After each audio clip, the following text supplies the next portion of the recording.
የእግዚአብሔር ሰላም ይብዛላችሁ። መፍትሄ ለትውልድ የዩቲዩብ አገልግሎት የምትከታተሉ ወገኖች በሙሉ ሳምንቱን እንዴት ቆያችሁ? ለማታውቁኝ ካሳሁን ተስፋዬ እባላለሁኝ። ለዛሬ ያለኝን አጭር መልእክት እንደተለመደው በዚህ መድረክ ላይ እናገራለሁ።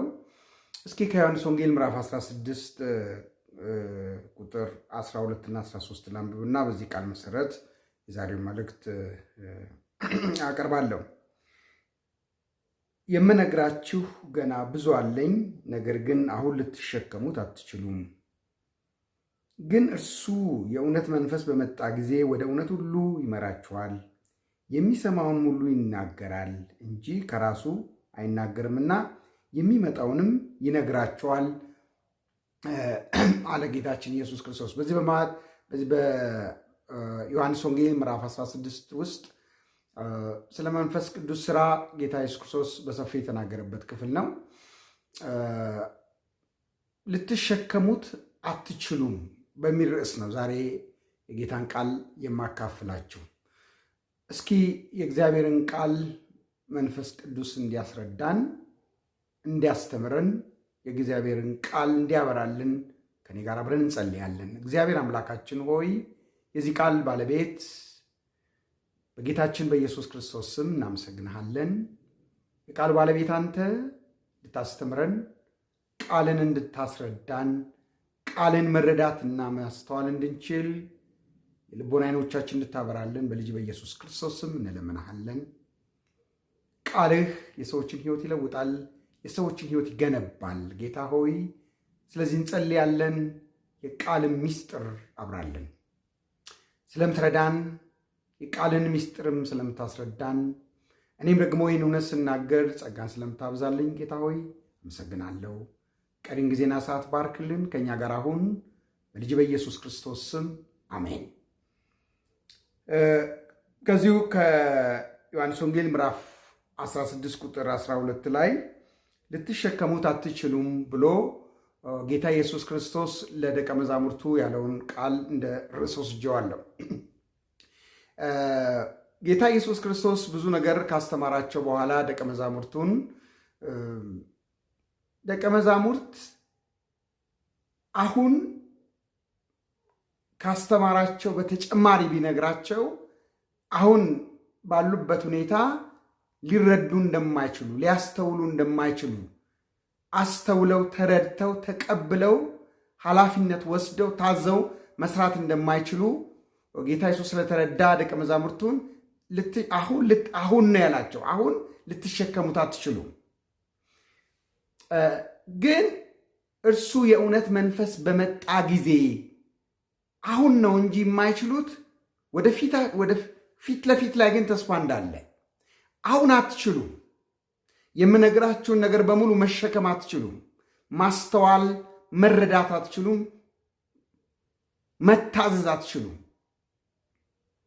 ነገር ግን ከፊት ለፊታችሁ ተስፋ አለ። የሚነግራችሁን የሚያስተምራችሁን ሁሉ እንድትቀበሉ አቅም የሚሆናችሁ፣ እንድታስተውሉ፣ እንድትረዱ አቅም የሚሰጣችሁ፣ እንድትታዘዙ ጉልበት የሚሰጣችሁ እሱ የእውነት መንፈስ ይመጣል። ወደ እውነት ሁሉ ይመራችኋል። ከራሱ ሳይሆን ከኔ እየወሰደ ይነግራችኋል። ከኔ እየወሰደ የሚነግራችሁን ደግሞ መቀበል ትችላላችሁ። አቅም ይኖራችኋል። ትከሻ ይኖራችኋል። ማስተዋል ይኖራችኋል። መረዳት ይኖራችኋል ሲላቸው ነው የምናየው። መንፈስ ቅዱስ በኢሳይያስ መጽሐፍ ላይ ምዕራፍ 11 ቁጥር 2 ላይ የጥበብና የማስተዋል መንፈስ ተብሏል። መንፈስ ቅዱስ ለሰው ልጆች ማስተዋልን ይሰጣል።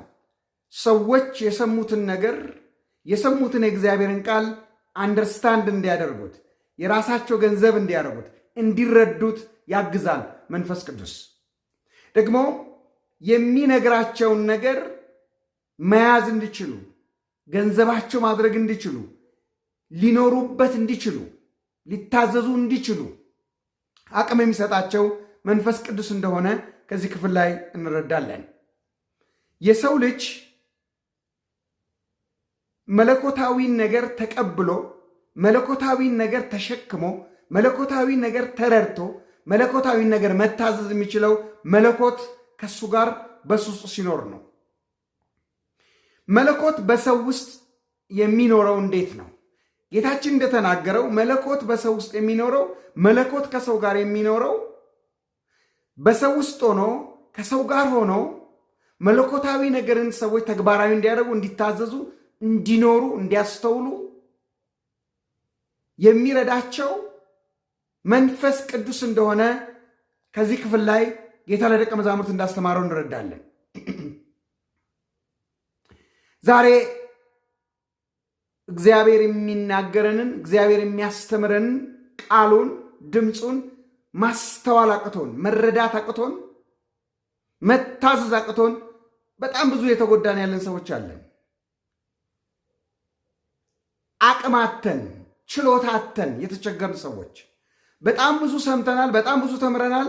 ማስተዋል ጎሎን፣ መረዳት ጎሎን፣ መታዘዝ አቅቶን ሸክም የሆነብን ያጎበጠን ተስፋ ያስቆረጠን ብዙ ነገር አለ። ቃሉን እናውቃለን፣ እውቀት ሆኗል እኛ ጋር፣ መረዳት አልሆነንም፣ ማስተዋል አልሆነንም። ሐዋርያ ጳውሎስ ለጢሞቴዎስ በነገር ሁሉ ማስተዋል እንዲኖርህ ይለዋል። በነገር ሁሉ ማስተዋል እንዲኖርህ፣ በነገር ሁሉ ማለት ምንም ሳይቀር የሰማኸውን ከኔ ያዳመጥከውን ከኔ የተማርከውን በሙሉ እንድታስተውሎ ማለት ነው። በነገር ሁሉ ማስተዋልን ይስጥህ። ሰዎች የሚሰሙትን ወይም የሰሙትን ነገር ካልተረዱት ካላስተዋሉት አይጠቅምም። ባለማስተዋላቸው ብዙ ሰዎች እንደተጎዱ መጽሐፍ ቅዱስ ይናገራል። የምንሰማውን ነገር እንድንረዳ፣ እንድናስተውል፣ እንድንጠቀምበት፣ እንድንታዘዝ የሚረዳን የእግዚአብሔር መንፈስ ነው፣ መለኮት ነው። መለኮታዊ ነገር በሰው ውስጥ አድሮ ሰው ተረድቶት መተግበር የሚችለው መለኮት በውስጡ ሲኖር ብቻ ነው። መለኮት ሲያግዘው ብቻ ነው። መለኮትን ወክሎ በኛ ውስጥ የሚያድረው፣ መለኮትን ወክሎ በኛ ውስጥ ይህን ነገር የሚሰራው ደግሞ የእግዚአብሔር መንፈስ ቅዱስ ነው። ብዙ ነገሮችን የምንችለው፣ ብዙ ነገሮችን የምንተገብረው፣ ብዙ ነገሮችን የምንታዘዘው በመንፈስ ቅዱስ እርዳታ ነው፣ በመንፈስ ቅዱስ እገዛ ነው። መንፈስ ቅዱስ ካላገዘን፣ መንፈስ ቅዱስ ካልረዳን ምንም ነገር ማድረግ አንችልም። በማቴዎስ ወንጌል ምዕራፍ 21 ቁጥር 23 ላይ ጌታ ኢየሱስ ክርስቶስ ወደ ቤተ መቅደስ ገብቶ ሲያስተምር ቤተ መቅደስ ውስጥም ደግሞ ያሉትን ነጋዴዎችን ከቤተ መቅደስ ጠራርጎ ሲያስወጣ በቤተ መቅደስ አካባቢ ያገኛቸውን ሕመምተኞችን በሙሉ ከፈወሰ በኋላ በቤተ መቅደስ ውስጥ የሚያስተምርበት ስልጣን በጣም ከደነቃቸው በኋላ የቀኑበት ትምህርታቸውን ያደበዘዘባቸው፣ አገልግሎታቸውን ያደበዘዘባቸው ይሄንን በምን ስልጣን ታደርጋለህ? ይሄንን ስልጣን ማን ሰጠህ ብለው ሲጠይቁት እናያለን። ይሄንን ነገር ማድረግ እንዴት ቻልክ ነው ጥያቄው። እንዴት ከቤተ መቅደስ ውስጥ ነጋዴዎችን በዚህ ስልጣን አባረር? እንዴት ቻልክ? እንዴት እንደዚህ ቤተ መቅደሱን ልታጸዳ ቻልክ? እንዴት ወደ አንተ የመጡትን በሽተኞች በሙሉ መፈወስ ቻልክ? እንዴት ቻልክ? እንዴት ነው የቻልከው? እንዴት ነው እንደዚህ በስልጣን የምታስተምረው? በጣም ብዙ ሺህ ሰዎች ተሰብስበው እስኪሰሙ ድረስ እንዴት ነው የቻልከው? እንዴት ቻልክ ነው። ይህንን አቅም ኬታ መጣ? ይህንን ሞገስ ኬታ መጣ? ይህን ችሎታ ኬታ መጣ ብለው እነዚህ ሰዎች ጠየቁት። ቅናት ስለነበረባቸው፣ ቁጣ ስለነበረባቸው፣ ለምን? የነሱን አገልግሎት ስላደበዘዘው፣ የነሱን ትምህርት ስላደበዘዘው፣ በሰዎች ፊት ያላቸውን ተቀባይነት ስላደበዘዘው፣ በጌታ በኢየሱስ ክርስቶስ ላይ ተቆጥተው ቀንተው ይህን ስልጣን ኬታ መጣ? ይህን ስልጣን ማን ሰጠ ሲሉት እናያለን።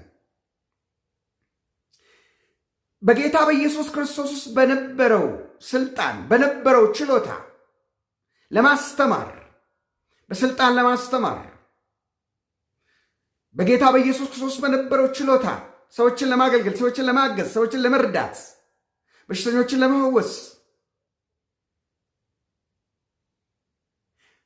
በሰዎች ሕይወት ውስጥ ያለውን ቆሻሻ ለማስወገድ፣ ችሎታ ለማግኘት፣ አቅም ለማግኘት፣ ልዩ አገልግሎት ለመስጠት፣ እግዚአብሔር የሚከብርበትን አገልግሎት ለመስጠት፣ በቤተ ክርስቲያን ውስጥ የሚነግዱ ነጋዴዎችን ለማረም፣ ለመገጸጽ፣ ለመምከር የሚቻለው ኢየሱስ ክርስቶስ ለደቀ መዛሙርት በሰጠው ተስፋ በመንፈስ ቅዱስ ብቻ ነው። ሰዎች በመለኮት ሕይወታቸው ሲሞላ፣ ሰዎች በመንፈስ ቅዱስ ሲሞሉ ይህን ማድረግ ይችላሉ። በሚገባ በስልጣን ማስተማር፣ በሚገባ ሰዎችን ማገዝ፣ መርዳት ይችላሉ። ጴጥሮስ በአንዲት ገረድ ፊት ቆሞ መናገር ያልቻለውን በብዙ ሺህ ሰዎች ፊት ቆሞ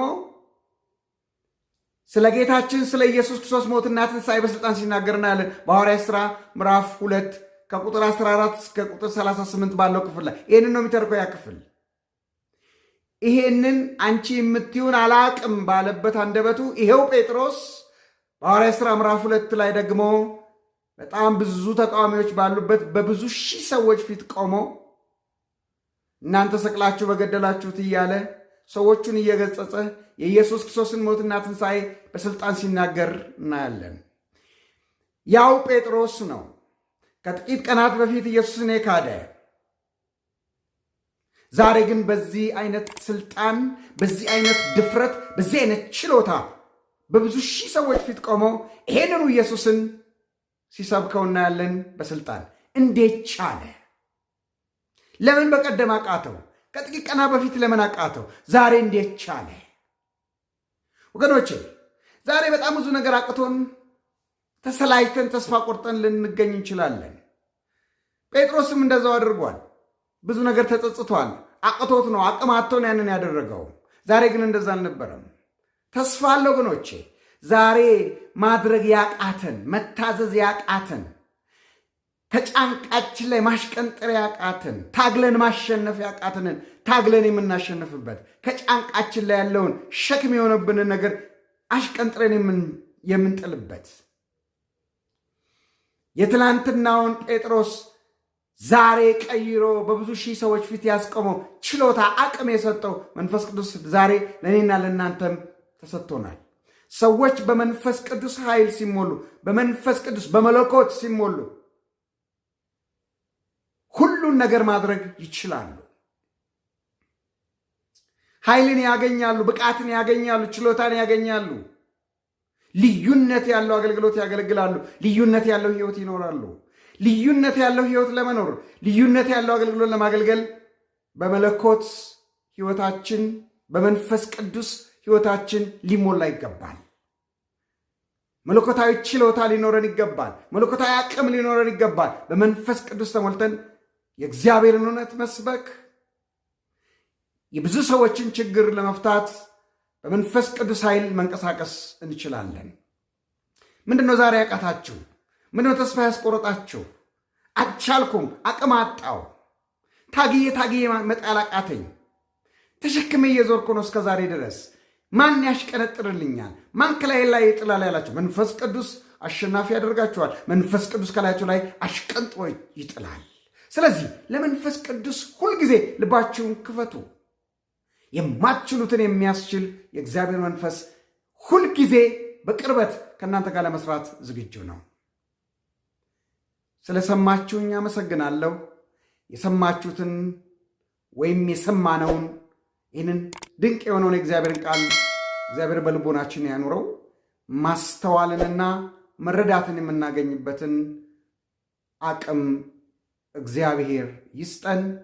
ተባረኩ። ሰላሙን